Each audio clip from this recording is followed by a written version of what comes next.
aspect of CTA paper 10, which is titled ESC and International Taxation. Okay, so one, what we're going to look at, we shall look at the syllabus, try and identify the areas that you should prepare for. That will take majority of our time.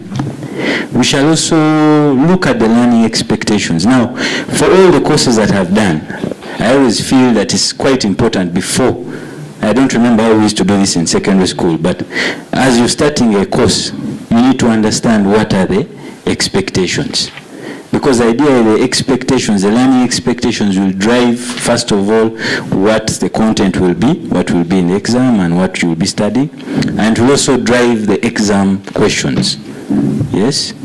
So you will expect that those learning expectations will be tested.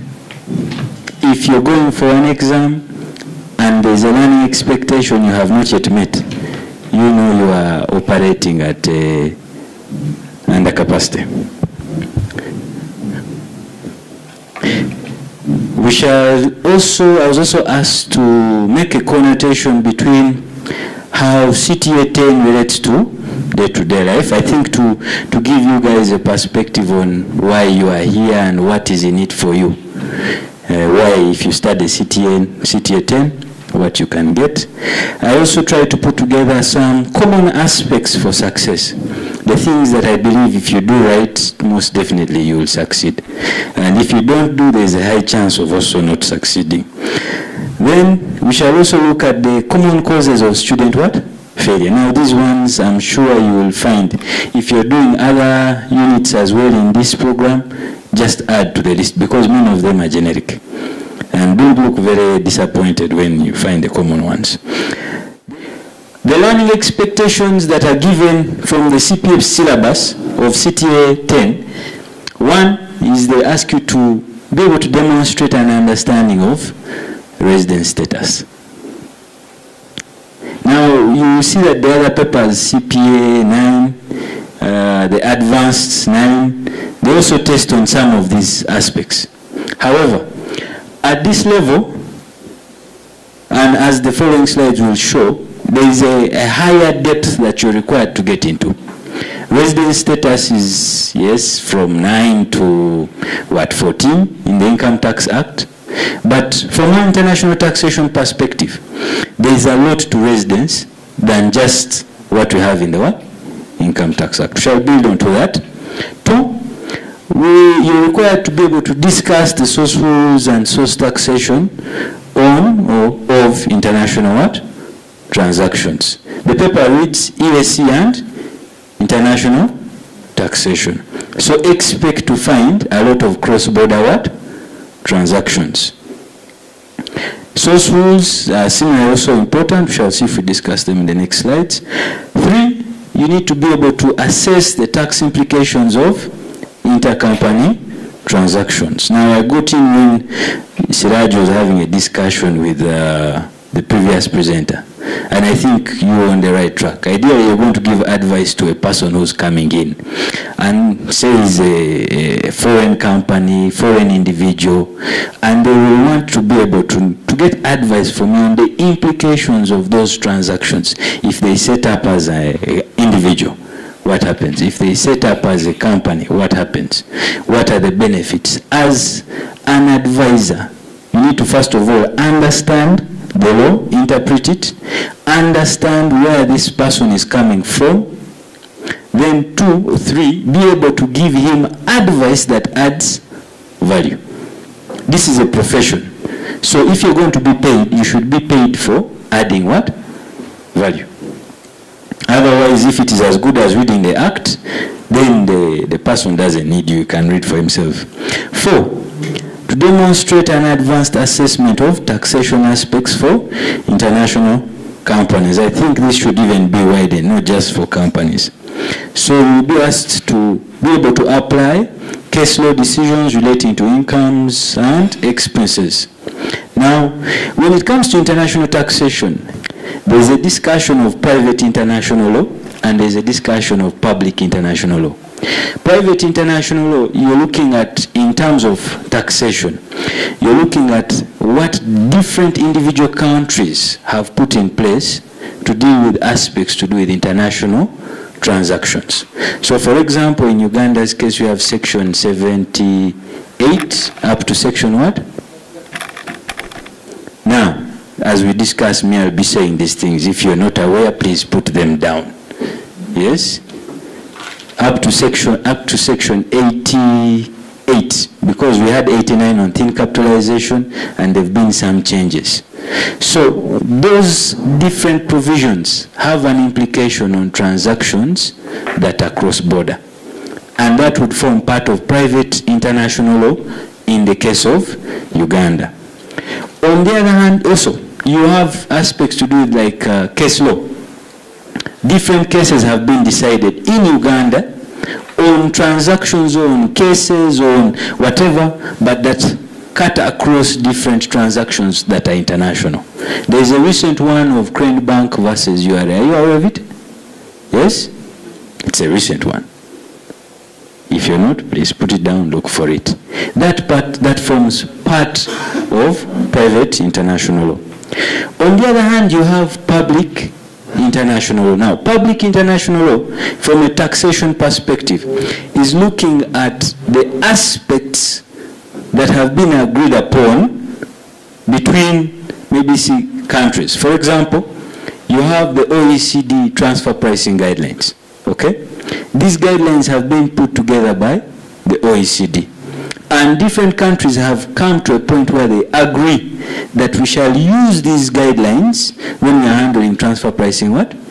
Issues. They are not law, but we apply them. We have the OECD Model Tax Conversion. If you know, when I say Model Tax Conversion, I'm talking about a double tax what? Agreement, a model which was designed by the OECD. We have a model which was designed by the UN. These are part of the public international law. A set of principles, guidelines that have been agreed upon and are applied at a what? At a country level, yes, across countries. But they are not part of private international law.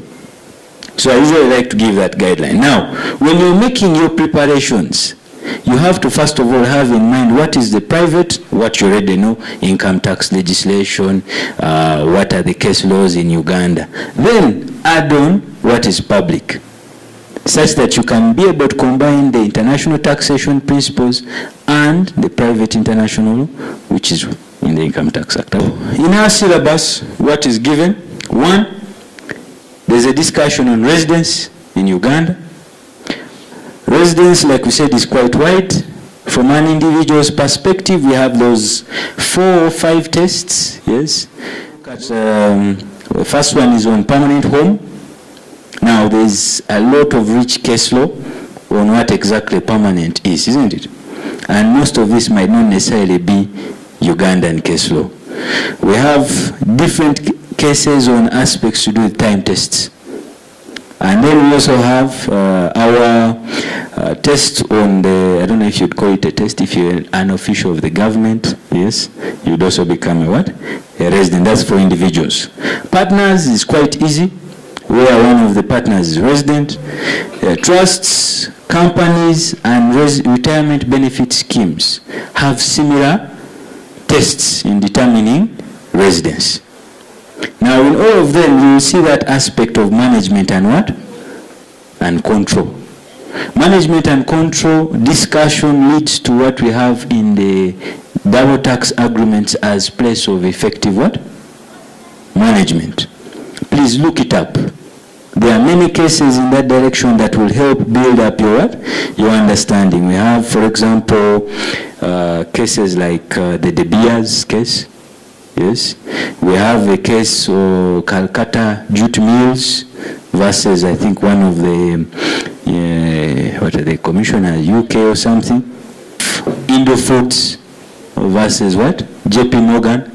Okay, so a number of these cases build a lot of rich material on these areas. Now, when you look at residence, because we are doing an international taxation paper, yes, we know the residence rules here in Uganda. But you also need to have an understanding of the residence rules that apply outside where? Outside Uganda. It's when a person is resident in two states. Double taxation. What happens when you have income that you think is sourced in Uganda, Kenyans thinking it's sourced in Kenya? Double taxation. So in international taxation, these cross-border transactions will have implications on both sides of a border.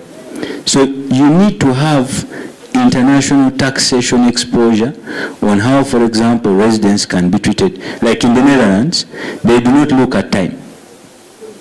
They will look at personal and economic ties. Okay?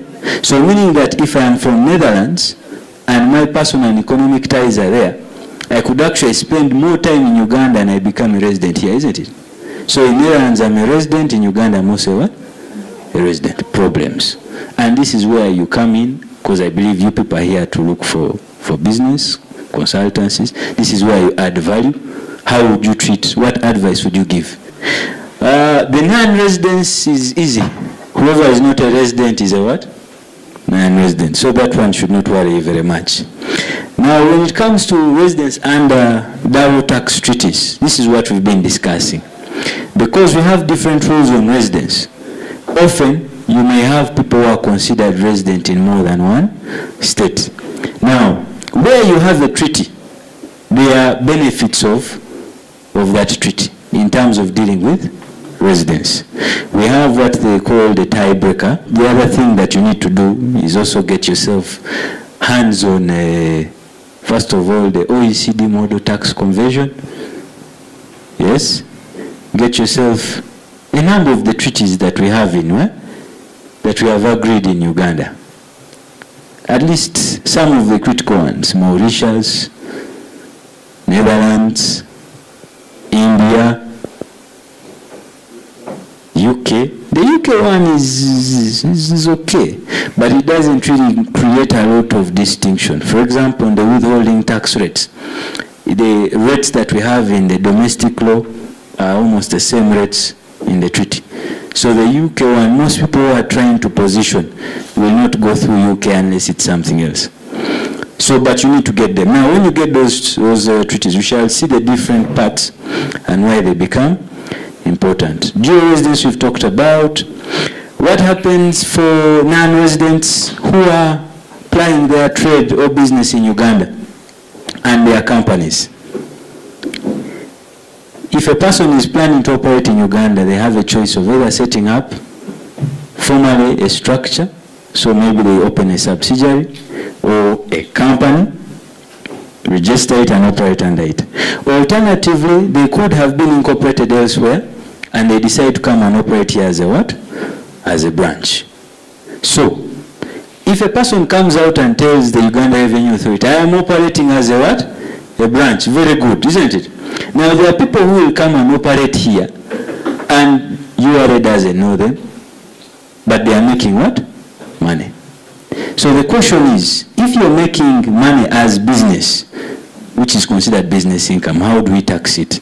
Now when you look at this discussion on branch and permanent establishments, it becomes very important, because when it comes to taxation of income, we have two treatments.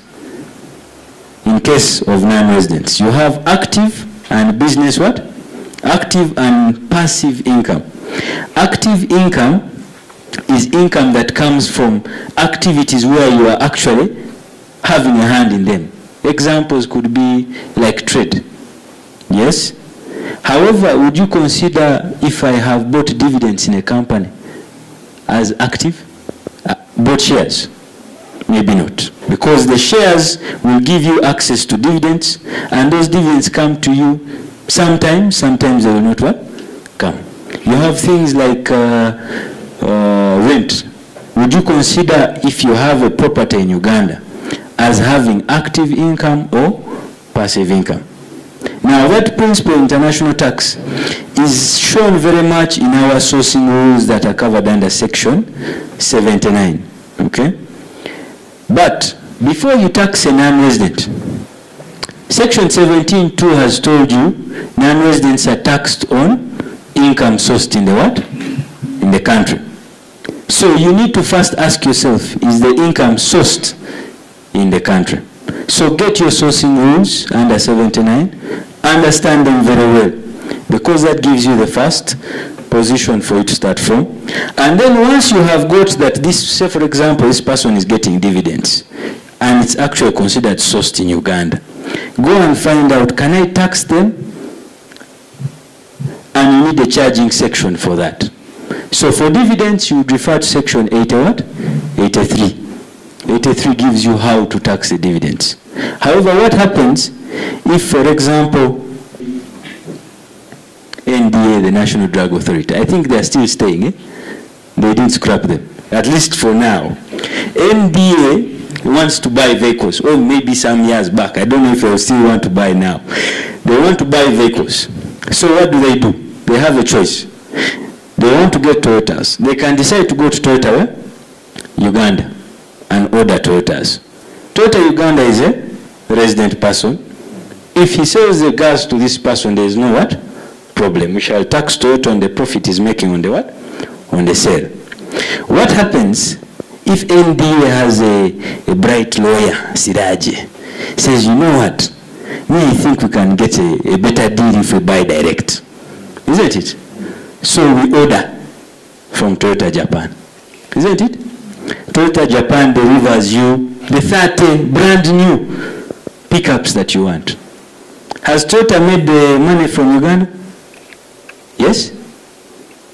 Is Toyota Japan a resident? No. So now the issue is, Toyota Japan has made money from Uganda. It is active income because they have sold you vehicles. And NDA is now paying what? Toyota Japan. So NDA is asking you as the professional. We are bound by section 119 that says when a government institution is making a payment, it should withhold 6%. What do you think? Eh? If I was the one setting, that's a very good number I can set for you. What do you think? What is your basis? Because remember, this person, 30 brand new pickups, each pickup could be at least 200 million. So you're saying 200 million times 30, that is 2 billion, times 3, that's 6 billion. So you're asking NDA to withhold 10% of 6 billion is 600 million. So this is about 900 million you're asking them to withhold. What would be your basis? This is a cross-border what? Transaction. So I've asked you, for starters, ask yourself, has Toyota Japan sourced income from Uganda? I don't want to give the answer because we shall delay here. The beauty of tax, for me, is that it is an active thing. Every scenario that you have to go back and refer. Go back and refer. Is it actually covered? Now, many times we have an understanding because maybe we are practicing somewhere. Now, in some cases, you deal with an officer who is not informed, and you will actually get away with it. Altogether. Now, if you get someone who's informed, they'll tell you, say, or if you get an advisor who knows what they're doing, you will find there the things you've been advising are actually not what? Accurate. So, if you check, for example, that one of goods becomes very difficult because 79A, for example, says income is derived from source in Uganda to the extent which it is derived by a resident person in carrying on a what? A business, except to the extent that it is attributable to a business carried on by the person through a branch outside Uganda. Now that one doesn't apply to this scenario because Toyota JP is not a what? A resident person. Then 2, it says income is derived from source in Uganda to the extent which it is derived by a non-resident person in carrying on a business through a branch in to the extent which it is derived by a non-resident person in carrying on a business through a branch in Uganda. So let us agree that Toyota Japan is doing what? Business. Toyota Japan is a non-resident what? Person. Do they have a branch in Uganda? Subsidiary to Toyota Japan. Is it the same as a branch? You getting it? Now this is where, if you haven't grasped the concepts, you just kutomera. And you come out smiling, nakakubi. Isn't it?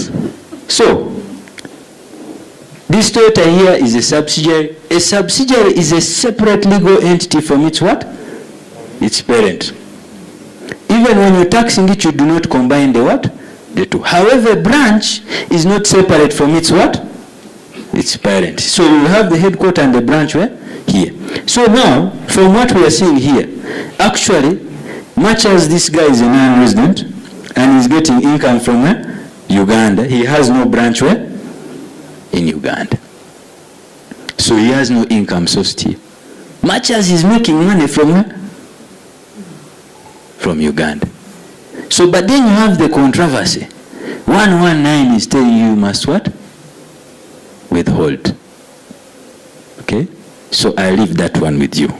So you need to understand the business income, services income, because each of those have rules dealing with sourcing, interest, dividends. Now, there are some sourcing rules that are beyond Section 79. How to get? For example, if you read Section 83, 83 is what charges tax on the dividends, the rent, and what? 83 expands on the sourcing rule of what? Dividends. If you have your act, please open. I can show you a sample. My intention is to show you how deep you have to go in your preparations. If you don't have, I want you to go back and read Section 83, 3, subsection 3, and subsection what? 4. Because you will see that much as you have the sourcing rule in 79, it is expanded on 3 and 4. You will even find other expansions in 86. Yes. And others. So, keep an, they call it open eye. Okay. Then you need to know aspects to do the income from ship, aircraft, and vehicle chartering. How is it sourced? Most of these cases, they normally focus on residence. It's an international principle. For example, when you look at the airlines, that's why you will never see Qatar paying income tax here. Yes? Normally when it comes to these travel aspects, it is taxed in the country of what? Of residence. Now this same principle, you will find it even in the double taxation what? Agreements. Normally, when you're dealing with aircrafts, transportation, because the vehicles are always moving, if you are to pay income tax along the way, you would be having very many what? People to pay. So they have come up with a standard that says, okay, you pay tax in the country of what? Of residence. It also follows the people who are earning, so people who are employed, they will look at your country of residence for you to be taxed, or for you to be considered as having income sourced in that what? Country. Yes.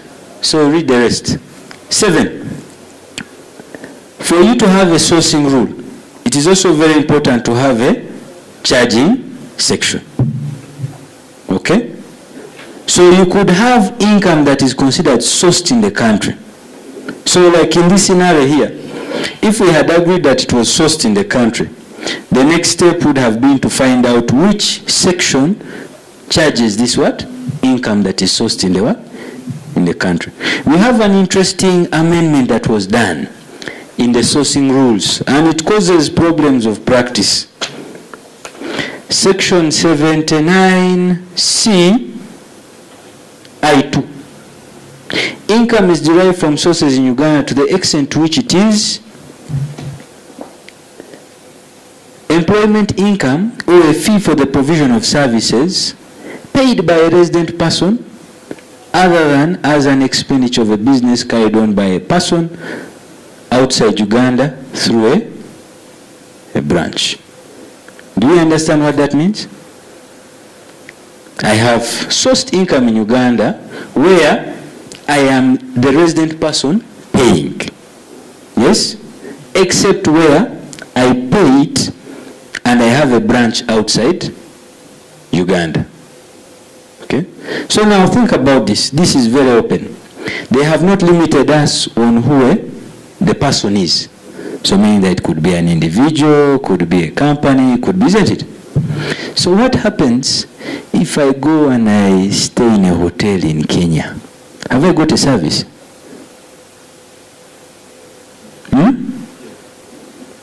I've got a service, isn't it? I am a resident person. Yes? Should this income be considered sourced in Uganda? Yes? This section is telling you that income is derived from sources in Uganda to the extent to which it is paid by a resident person, other than where the person pays it when he has a branch in that what? In that country. So what they did basically was to try and target companies. Come, they do some service work here, they are paid. Think of the oil companies. There are so many contractors, come, they do here some work, chap chap, and they go back, isn't it? Now what they're trying to do is when a person provides a service here and they run away, we should actually be able, okay, not necessarily run away, but we should be able to consider that income sourced in the country where the payer is what? Resident. But the implementation of this is also what? A challenge.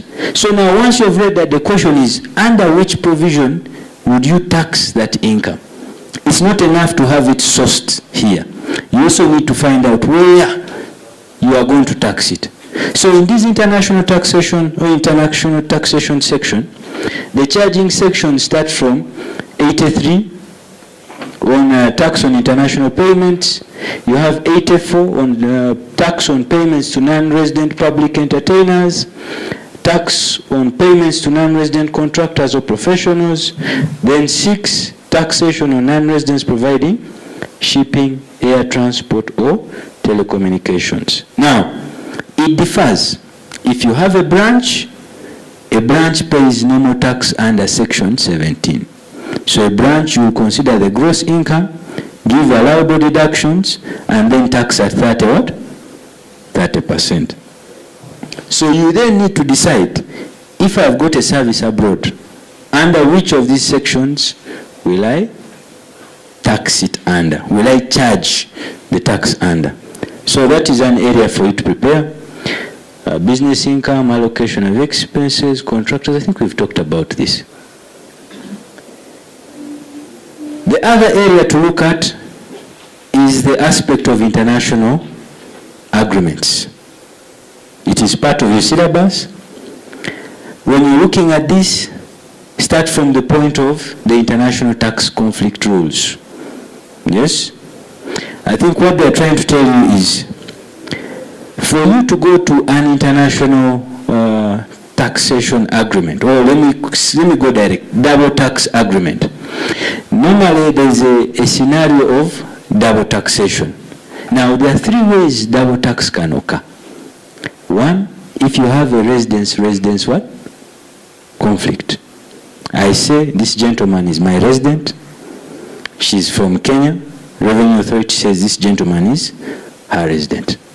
So, because he's both our residents, we want to tax all his worldwide income. The second one is where you have a residence source conflict. Altogether. So, he's resident in my country, but he's sourcing income from her country. So the issue here now is, the income that he's paying tax on in Kenya, I will want to also tax it because he's my worldwide resident. That's scenario 2. Then scenario 3 is where he's getting income from Kenya and she considers it what? Sourced in Kenya. And that same income, I think it is sourced where? In Uganda. So you end up with a source conflict. 3 types of conflicts. They are critical before you get into double tax agreements. Now, most double tax agreements solve the first 2. Residence, and how do they solve it? Article 4, the one on residence, gives the tiebreaker rules for both companies and individuals. The second one, the residence source conflict, is also solved under double tax agreements. If you look at the articles, especially starting from 6, going on up to, I think, 21 in most agreements, they will give you the allocation of taxing what? Rights. So for example, if it's income from immovable property, Article 6, it will tell you the source country can tax. Unlimited. Now together. If it is interest, dividends, royalties, some agreements will tell you the source country can tax, but to a limit.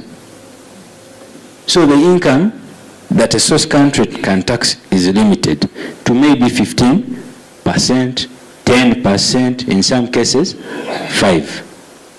Altogether. Then there are some scenarios where they will tell you, look here, source country, you can't tax. Okay? So it is exclusively taxed in the resident state. Now you need to understand that, because a person examining international tax, now I'm using my background from advanced diploma in international tax, they will be wanting to give you a scenario where this gentleman is there, he has his incomes, he's maybe resident somewhere, and they are trying to ask you, give advice on how to approach.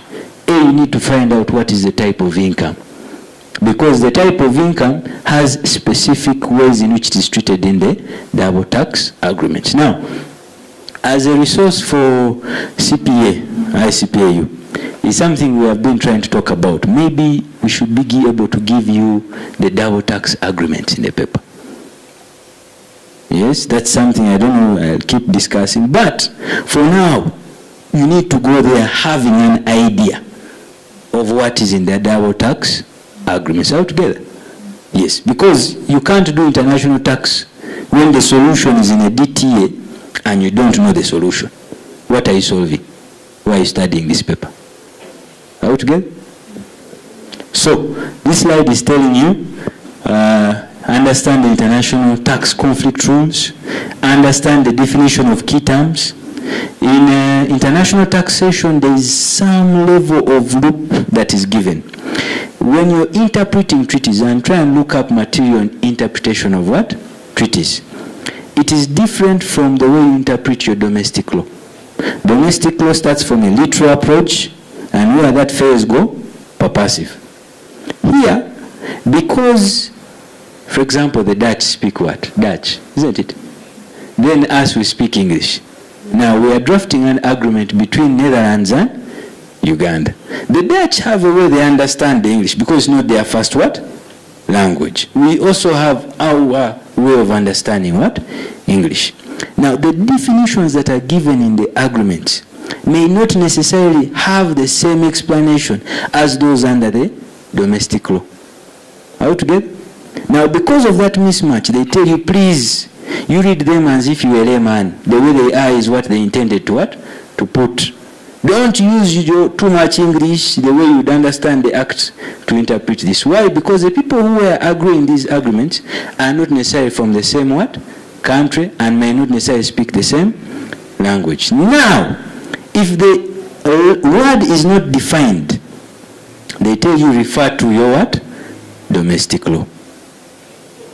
Where a word is not defined, they tell you go to the what? Domestic law. The last session where we discussed this somewhere, I had a rough example. Yes, there was a lady from Kenya. So I was telling her, okay, if I invite her to my hotel room, yes, and I tell her come for tea. Now in her understanding, she understands what tea is, isn't it? In mine, I also might have a different understanding of what tea is. Now when she comes to the hotel room, when we start to discuss, she might say, look here, this is not what I understood by what? By tea. So the question is, you need to define tea in the double tax agreement between the lady from Kenya and me, such that we both have a similar what? Understanding. Okay. Then, yes, I have mentioned this. In terms of double taxation, you need to be able to know the types of double taxation. There is economic and juridical. You need to be able to understand how to apply treaties. You don't just say, I have a treaty, it's going to work. Does it apply to every transaction? Maybe not. For you to have a treaty applying between the two of you, both of you or one of you must be residents of the two countries. If none of you is a resident of the two countries, then the treaty does not apply to you. Are we together? So these things you will see when you read the treaty, you will see some of these and how they apply. The treaties of Uganda are there. The articles of the double taxation agreement, you have the scope. Scope talks about the persons who can use a treaty. The taxes. Not all tax types can be handled under what? A double tax agreement. Most times it confines itself to income tax. Then you have the definitions, we've talked about that. Allocation of income and taxation rights, we have that. Allocation of the taxation of what? Capital. This is a common one in Uganda, and I think in developing countries abroad, across. A number of people come and invest here. Then eventually they have an exit what? Strategy. They want to leave the country. Now, this paper really encourages you to read widely. So, when they are leaving, they dispose of their what? Assets. Now, if I am planning my exit 5 years in time and I want to sell in 5 years, I have to look for a country where A, the capital gains are not taxed, and B, it has treaties which allocate the capital gains to that particular what? Country or jurisdiction. If I can find that country, I will go and set up in that country and then run my investment through that country. Are we together? So these are the things that you look at in the allocation of taxation and capital. You need to also know it's hard for you to do an international taxation paper and you don't know how to eliminate double taxation. What are the methods that are there? There are 3, but most people know 2. There is exemption, and there's another. Anyway, the second one is credits, and then the third one is a deduction or deductions. Now, deductions cannot apply in Uganda because it's actually specifically prevented. When you look at our non-deductible items, they tell you taxes of any country, whether foreign or what, Ugandan, cannot be what? Deductible. However, in some countries, you can get deduction as a method of solving your double tax issues. Okay, then the last one on provisions. Now, relief also from double tax can be 2 ways. It can be unilateral, it can also be bilateral or multilateral. Unilateral meaning that it can be given by one specific what? Country. So in this case, Uganda has gone out of its way in a number of cases to give relief from double taxation, even when they don't have treaties. You need to know these sections. Sections like 80, 81. We have a section on short-term residents. You need to know them and how they apply. You also need to know why people would implement a DTA. What is the purpose? Currently, there are 2. What would I say now? There are 3. The first one was to prevent fiscal evasion. Second one was to avoid double taxation.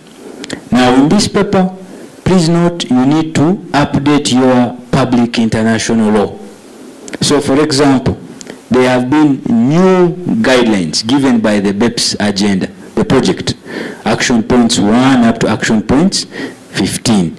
You need to be able to know what is the impact of those action points on today's what?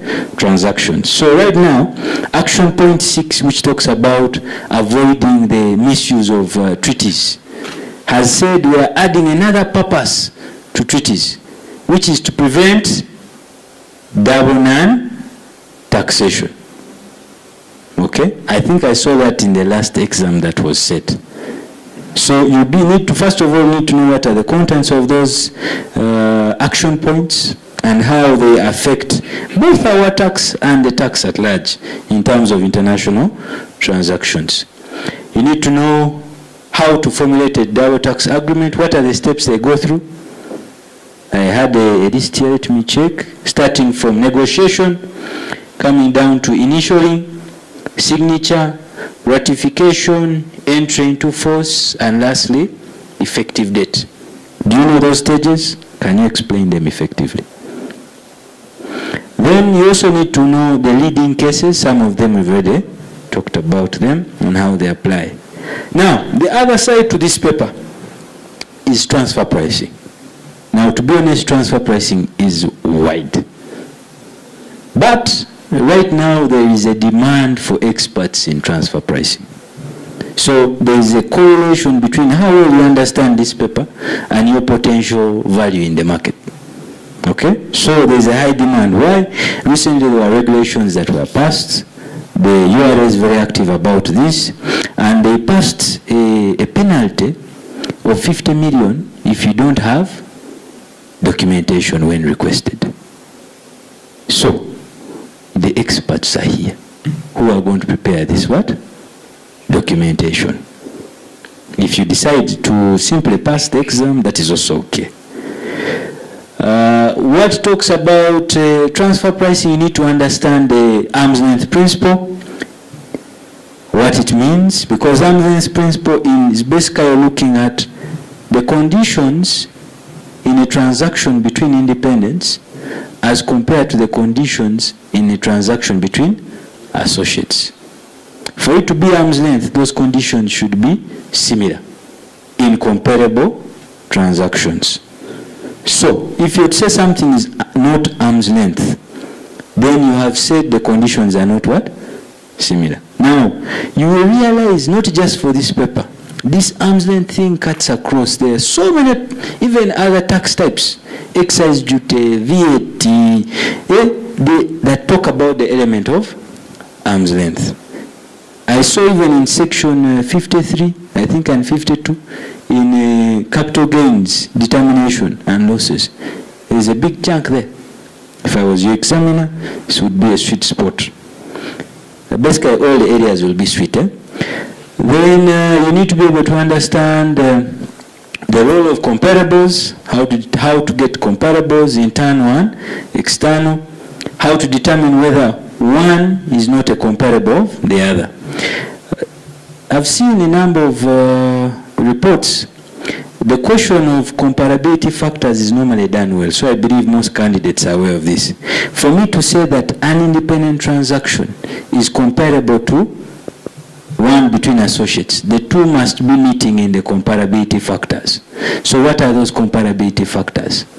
The characteristics of the products and service. The functional, FA stands for functions, assets, and risks. So for example, if I'm providing a consultancy service and I'm giving it to my associate, and at the same time I'm comparing that transaction to another between an independent service provider to another person, similar. What are the functions I go through to provide the service?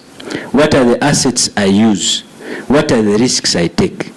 And then I compare them with the other independent transaction to see if the two are similar. All together? If we are not, don't worry, there's still a bit of time till November. You will catch up. Then we have 14. 14 talks about corresponding and secondary adjustments. And this is basically, it comes from Article 9 of the most treaties, OECD, UN. The way they word Article 9, the one which deals with associates and arm's length principle, is that where a transaction is priced wrongly in one country and it affects the tax in that country, it will have a corresponding wrong treatment in a what? In the other one, isn't it? So they are saying where that corresponding wrong treatment is, make an adjustment there. Okay? So recently I think there was a case between URA and MTN, and the judge ruled that they should go into a mutual agreement what? Procedure. Look it up.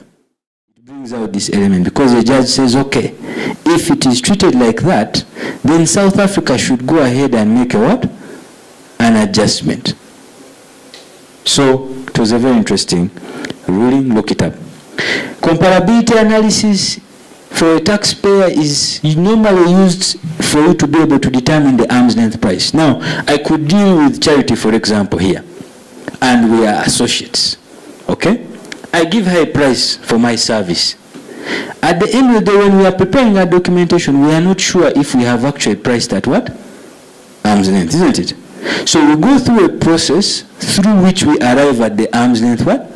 Price. Now that process is what we have there as the comparability analysis. So first of all, you look at the period. How long have me and Charity been what? Dealing. What is the specific transaction? Is it a transaction of services? Okay. Understand it. Look at the components. The other thing also I would encourage you to do is to get a copy of the OECD transfer pricing what? Guidelines. Next time I'll come with copies for sale. And because they'll give you a whole breakdown on exactly how to deal with this. In the typical process, you look at, first of all, the period, understand the circumstances of the taxpayer. So in this case, if we are assessing Charity, you need to understand what is Charity's circumstances. Yes? And you will understand them by looking at the factors, the 5. The functions, assets and risks, the economics, the characteristics, the strategies, and the last one, which I have forgotten. Then you will look at the review of the control transaction. So in this case, this service transaction, assess it. Who of me and Charity, who is easier? I might be in South Africa, Charity is in where? Uganda. So who do you find easier to assess? I would definitely start with who? Charity. Because she's there, I can get her documents. Where she refuses, I call investigations, they come and capture the what? The documents, isn't it? Then you look at, for example, other things. Do you have any other potential comparables you can use? Are they internal? Are they external? Then you will go through those different steps, determining the method. It's a long process. It is a 9-step process.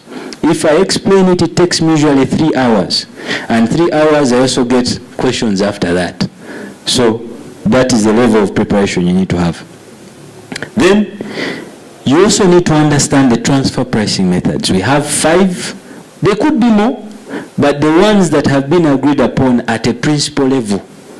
Altogether, that's why I had to give a brief background about public international law.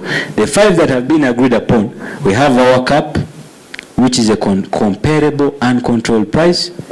If I have sold Charity this bottle of water, we are associates, we could say I've used the wrong what? Price.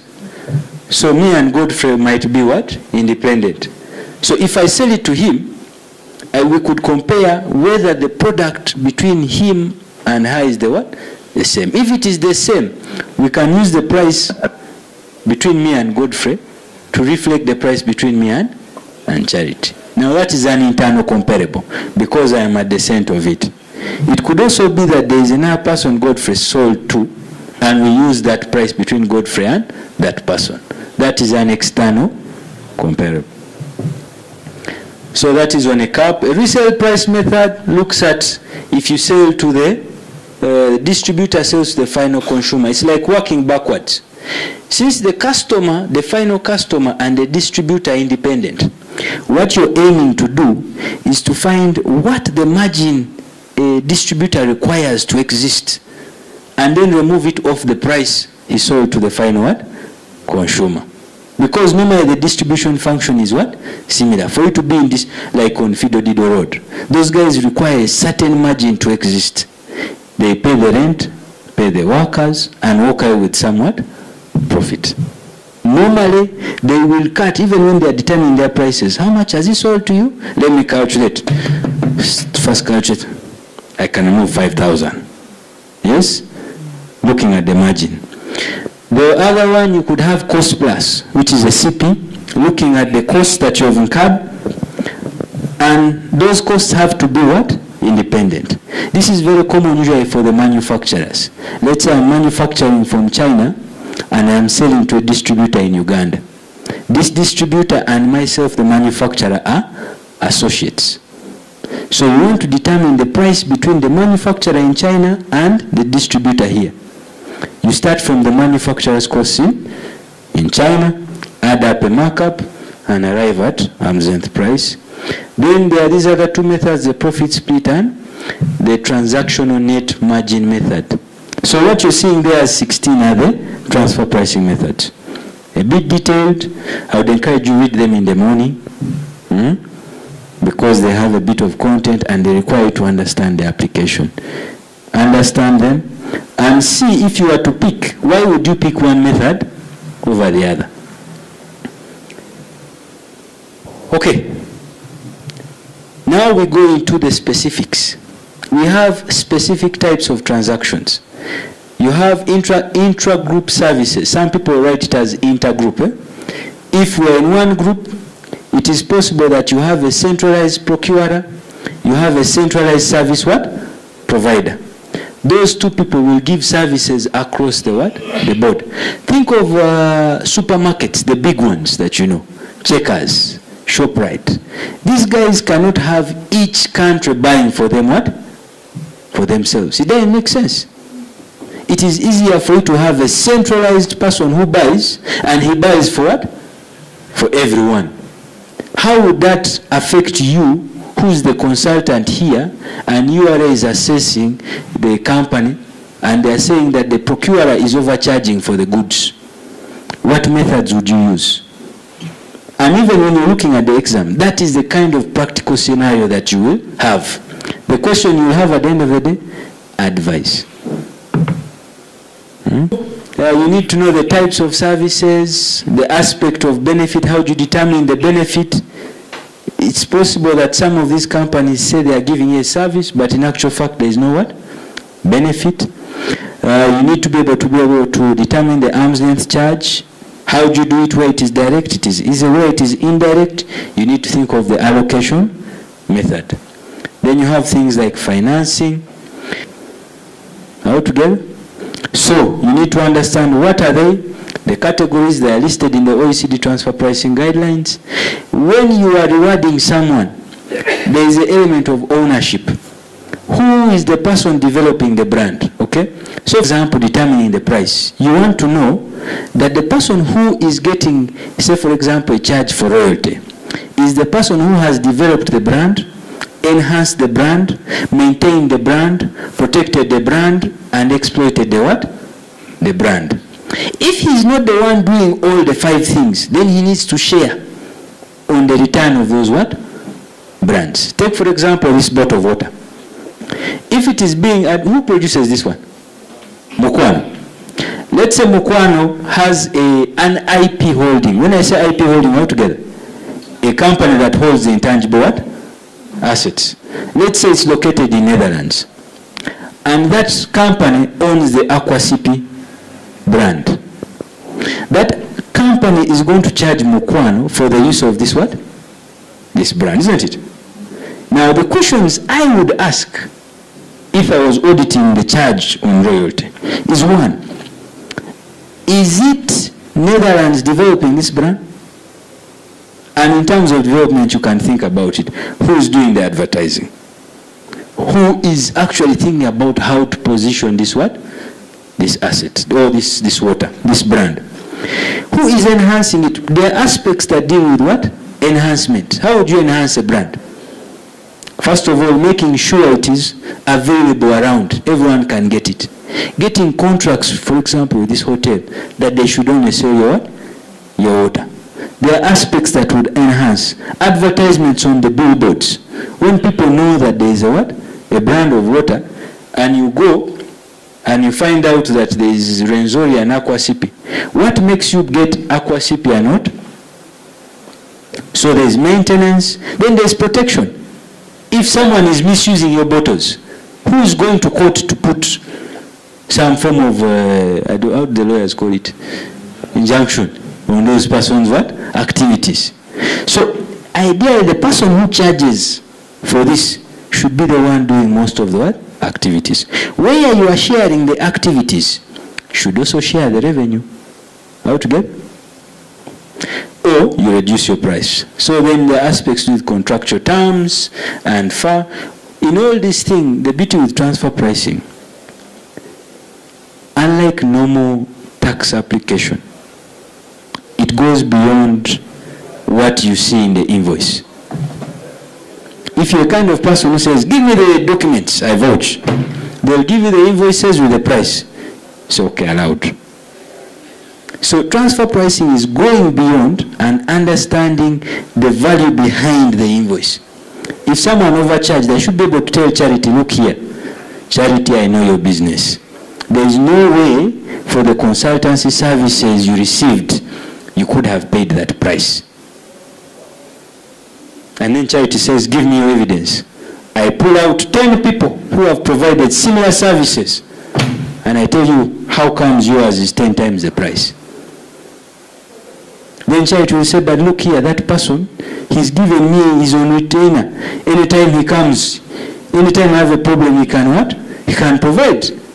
So it's that kind of in-depth understanding. And it goes back to the functions, assets, and risks that are involved. Then you need to also look at this. I also saw in your syllabus a discussion on contract research and development versus a cost contribution arrangement. So you need to understand how the two are different. Cost contribution in the sense is that if all of us here are part of a group, we can all contribute towards the development of an intangible. Now if we are all contributing, we should also share what? In the proportions of our contribution. Alternatively, the group can hire one company that does the research and what? And development, and that is its only function. You will realize in some countries like the UK and the US, they have special taxation regimes for research and development. So there has been an argument that if you come to my country and you use my regime to do your research and development, shouldn't I benefit from it? Now what some of these companies are doing is that once they have a, say for example, a patent on a pharmaceutical drug, they sell it to another country. Now when you sell, it means the royalty, let's say I made it in the US, I sell that patent to Netherlands. I pay US a small fee for developing. So there has been a whole discussion. Netherlands then starts to charge the what? Royalty. Netherlands does not tax. I think it taxes, up to about 3% effectively on royalty fees. So you walk to the bank smiling. This restructuring, you also need to look at it. There are various aspects under it. When you look at aspects of compliance, there's a lot to include. Don't forget what we have in the Act. We have a practice note that talks about documentation.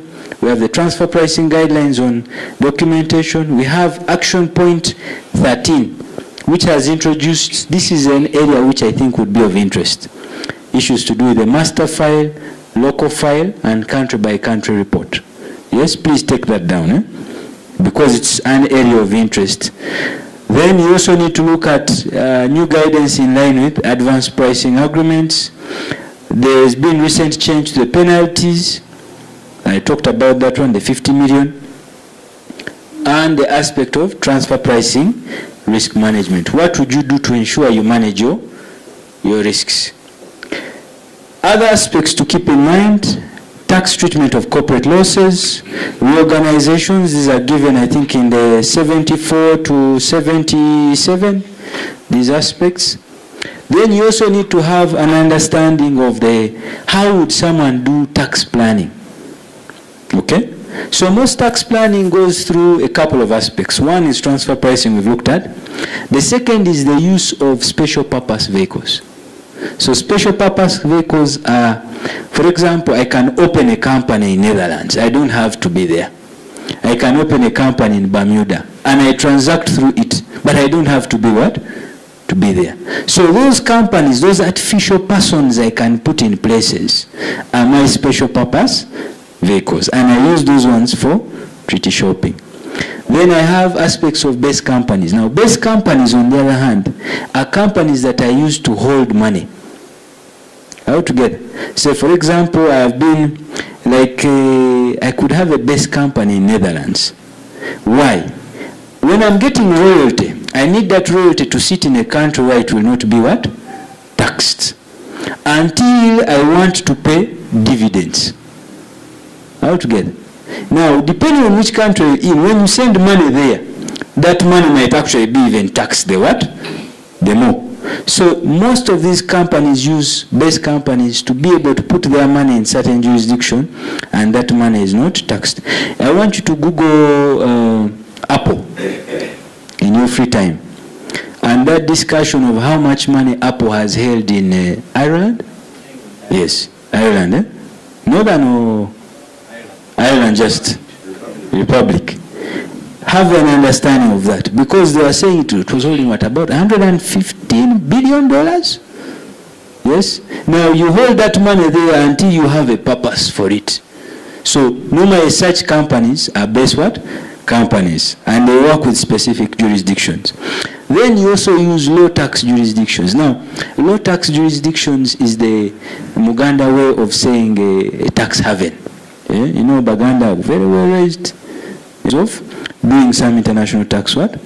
Planning. So while you know how they do the planning, how does the revenue board counter it also?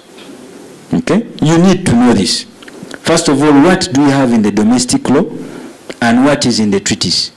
So in our law we have section 90, 91, 88, 5. There are even many other than just these ones here. There is one on income splitting. So there are so many that try to deal with what? Anti-avoidance. Then we have those that are in the treaties. Beneficial ownership, aspects of special what? Relationship. Look them up. Have a very good understanding. That is where our discussion on the syllabus ends. So the rest now is a bit generic. What is the relevance of the subject matter? Most importantly, we are professionals, and this is our trade. The depth of your understanding builds the depth of your ability to provide the service. 2, we may have some entrepreneurs here who are seeking to expand. Last I heard at some point, our gentleman here, Movit, had expanded, I think, to Zambia. Yes? So if you're doing that kind of expansion, you need to have that kind of tax planning. You have Crane Bank, I think at some point was in Rwanda, Britannia. So with this kind of going ahead in these different countries, you need to build your knowledge on international taxation. As employees, we are called on a duty to provide information and advice. The growth in cross-border trade is now very important, and as such, the subject matter is gaining a lot of popularity. Then, lastly, or not lastly, there is an element of global trends. You will see that previously you would have a company that has the procurement, the service, everything in one what? Country. Now what is happening, there is a term they call matrix companies. You find they are positioned in different aspects in different what? Countries. And this is the trend now. As officers becomes important, policymakers, there was an amendment that was done in section, there's a section that talks about, is it 77 or 76? And it's an interesting one, where the ownership changes. Look it up and see. Change in control. Yes, subsection 2. See the implications. Then it's also possible we may have some judges here in the next few years. Okay, in terms of success principles, these are the obvious. Adequate preparation. Guys, there is no substitute for this. If you go into a paper and you're winging it, there's a high chance it will also wing you. Understand the key concepts. Read widely. Your knowledge is your trade. The more you have, the better. Identify the link between our tax law and international taxation laws.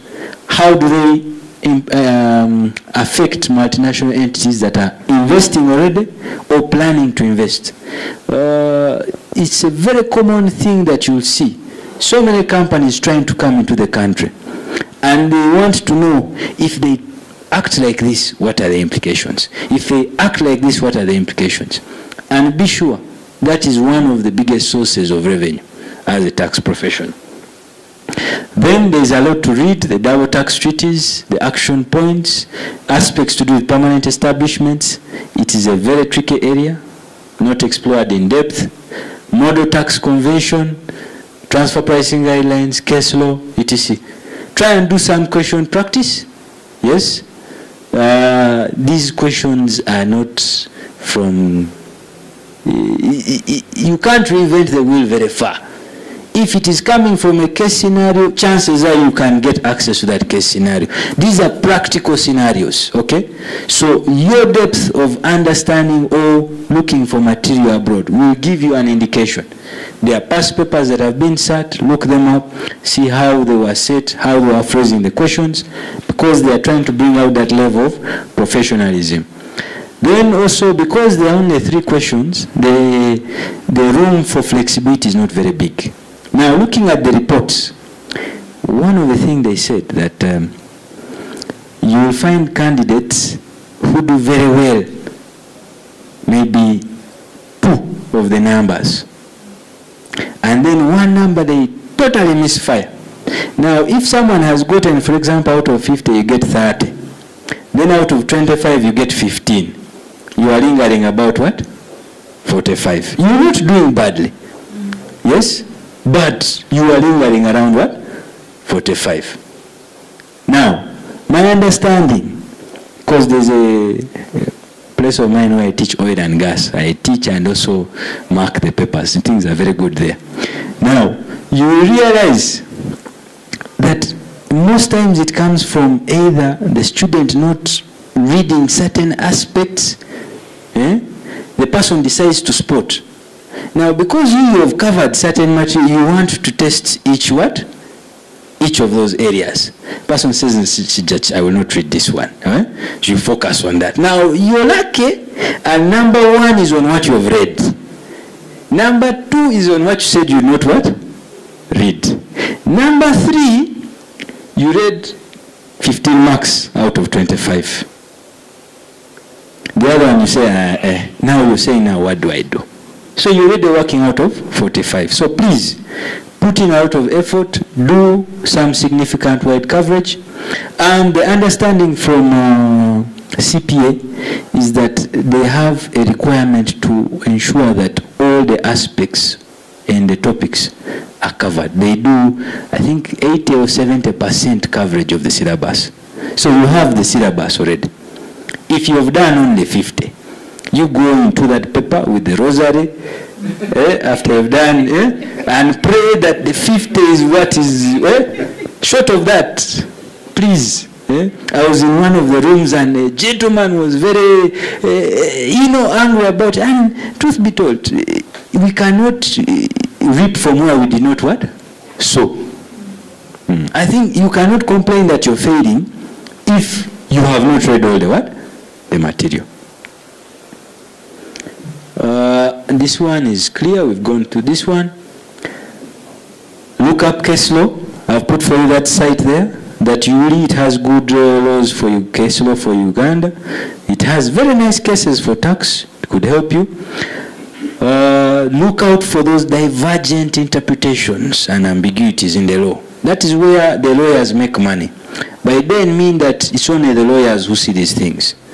At the end of the day, if you yourself can see the issue, it is easy for you to share it and maybe make a killing out of it. It's something I see in the UK. You find the top 4. They come up with products. The person sits and analyzes the law and realizes that there's a loophole that can actually generate what? Some money. They go to the bank bankrolls them, then they sell it to different companies. And in 1 year you can walk away with the what? The killing. The only challenge with the UK law is that, like the action point on mandatory disclosures requires, you're supposed to go and report to the HMRC and tell them that I have this thing that I think can generate me money. And what is your take on it?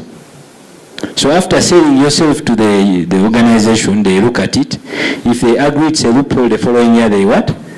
They change. So you need to prepare quickly. Don't take long. It could be a way to make some money here. Please do not share this with my employer. Then as a professional, where you have this kind of divergent view, there is an opportunity given in the Act that you can seek a what? A private ruling. Yes? If you think it can affect you, and it is there, please, you can write to the commissioner, I think BP, business policy, and ask for his interpretation of that area. This one not so much applies to you, the gap bit for accounting. I think this is more on the income tax side, but it's also important for you to have an understanding of it. Then our last two areas of coverage is to discuss the common causes of failure. We just have 2 slides. These we've talked about: lack of preparedness, not comprehending what has been asked, or comprehending half. So you will find a 2-liner question is loaded with about 3 or 4 questions. Yes, this is how they are in the international taxation classes. Please go look for those ADIT papers, Advanced Diploma International Tax. You will see they are asking just about relief. But in that question of relief, they are asking what is double tax, what are the different types, what is the option, what are different types of relief that are available. Then they give you a scenario. Now you, who reads the question hurrying, you only stop at what is double taxation. And you stop and give the answer of what is double taxation. And if you leave, even don't leave space later to add on. You know, when you see a candidate leaving some space, you know the guy is optimistic, something might come. Well, a person is on the point like this. I tell you, I just know that student was doing badly. I told you we have my place there. Then, one-sided approaches, that one we've covered. Writing unnecessary material. A, it wastes your time. And B, it means you will not have time to write the necessary one. So, yesterday I was telling my people income tax, and today I'm also telling you, please, as you're writing the answer, always think about the answer and the question. After maybe 5 or 10 minutes, first think back, what was the question? What am I writing? Yes? Because it has happened to me as a student. You reach the end, and what you are writing at the beginning and the end, they don't match. Yes? Okay, if you're lucky, it has never happened to you, you're in the right direction.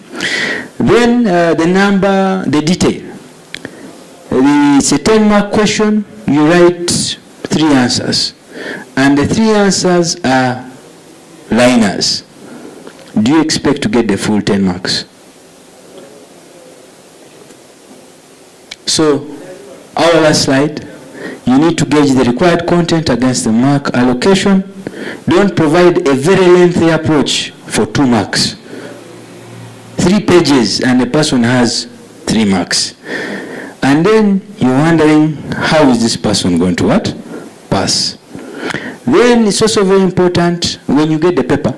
My approach all through school was that I start by looking at the questions. What is required? It can be a disadvantage. Then attempt all numbers. If you don't attempt all the numbers, you might not have all the marks. And if you fail some, it will be to your disadvantage. Current affairs. Current affairs, current affairs, current affairs. That will be my last point. Please update case law. Look at what is coming up in the discussions. Follow the OECD, see what they are talking about. Now, whereas CPA or the standard is that you should use the most recent, the amendments after 6 months, what I talked about. In this scenario here, certain things may cut across. So for example, a discussion on action points may be continuing in this day, and it helps emphasize what was there before. So your ability to keep polished on what is current will help you. For example, that number on purpose of treaties. Yes? If you only give the 2 and you don't explain the aspect of double non-taxation, your international taxation concepts are not bad, but they are not what? Current. So you're going to advise someone using something which cannot work today. Now, if you put that in an exam answer, do you expect to get full marks? Thank you.